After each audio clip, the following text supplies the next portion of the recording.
اب آپ سے چند سوالات کروں کیونکہ امام کی مثال ہے. اگر شکم مادر آپ سمجھ گئے، یعنی مولا نے وہ مثال دی ہے کہ اگر آپ 100 کتابیں بھی پڑھیں آپ کو اتنا علم نہیں ملے گا جتنا اس ایک مثال میں امیر المؤمنین نے انسان کو سمجھانے کی کوشش کی. یہ جسم جہاں سے نازل ہوا اسے قوس نزول کہتے ہیں. اس کے بعد یہ صعود کرے گا.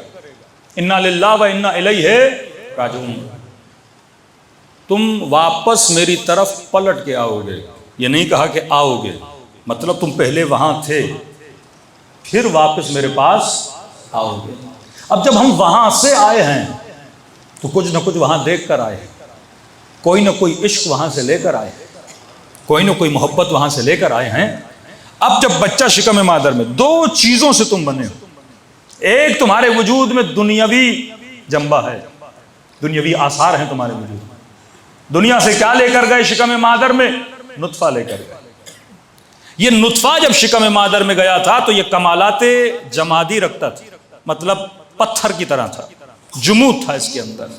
اور جیسے جیسے یہ بڑا ہونے لگا تو یہ نبات بننے لگا. جس طرح ایک پودا بڑا ہوتا ہے ویسے ویسے یہ نبات کی طرح، ایک درخت کی طرح، یعنی وہیں سے تمہاری ترقی شروع ہو گئی. تم نازل ترین رتبے میں تھے جب نطفہ تھے، اور جیسے بڑے ہونے لگے تو تم نبات بنے، اور بڑے ہو کر جب جسم بن گیا اب تم کھانے پینے لگے، ماں کے خون سے تم تغذیہ کرنے لگے تو وہاں تم حیوان بنے. مطلب کمالات حیوانی تمہارے اندر آنا شروع ہو گئے. اور جب تم 4 مہینے کے ہوئے اللہ کی آواز آئی وَنَفَخْتُ مِن رُوحِي، میں نے اپنی روح سے تمہارے وجود میں نفخہ ڈالا، اپنی روح سے. مطلب ہمارے اندر کمالات خداوندی موجود ہے. وہ کمالات خداوندی بالقوت تمہارے اندر ہیں، لیکن فعلیت میں تب پہنچتے ہیں جب تم دنیا میں آ کے سیرت علی اور آل علی پہ عمل کرتے ہو، جب تم اطاعت نبی میں آتے ہو. اب شاید کسی کو یہ بالقوہ اور بالفعل سمجھ میں نہ آئے تو مثال دوں. ایک ہاتھ میں سیب رکھو، دوسرے ہاتھ میں سیب کا دانہ رکھو.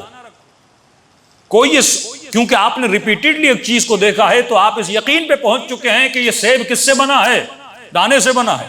لیکن اگر آپ نے کبھی دیکھا نہ ہوتا، ایک طرف دانہ ہوتا ایک طرف سیب ہوتا، آپ کو پروسیس کا پتہ نہ ہوتا کہ سیب دانے سے بنتا ہے، اور اس وقت آپ کو دانہ اور سیب دکھایا جاتا، واللہ کوئی یقین کرتا کہ ایک دن یہ سیب دانہ تھا. لیکن اس دانے میں صلاحیت ہے سیب بننے کی. کہتے ہیں یہ دانہ سیب نہیں پر بالقوہ سیب ہے. جیسے یہ چھوٹا بچہ ہے، ابھی یہ ڈرائیور نہیں لیکن بالقوہ ڈرائیور ہے.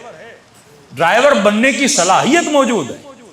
ایک چھوٹی بچی جب 7 سال کی ہوتی وہ ماں نہیں ہوتی لیکن بالقوہ ماں ہے، اس میں ماں بننے کی صلاحیت موجود ہے. بالکل اسی طرح یہ دانہ ہے، ابھی سیب نہیں ہے پر سیب بننے کی صلاحیت اس میں موجود ہے. فرمایا تم سب میں نفخہ الہی ہے، تم سمارے وجود میں الہی دانہ موجود ہے. مطلب تمہارے اندر صلاحیت ہے کہ تو سلمان بن سکے،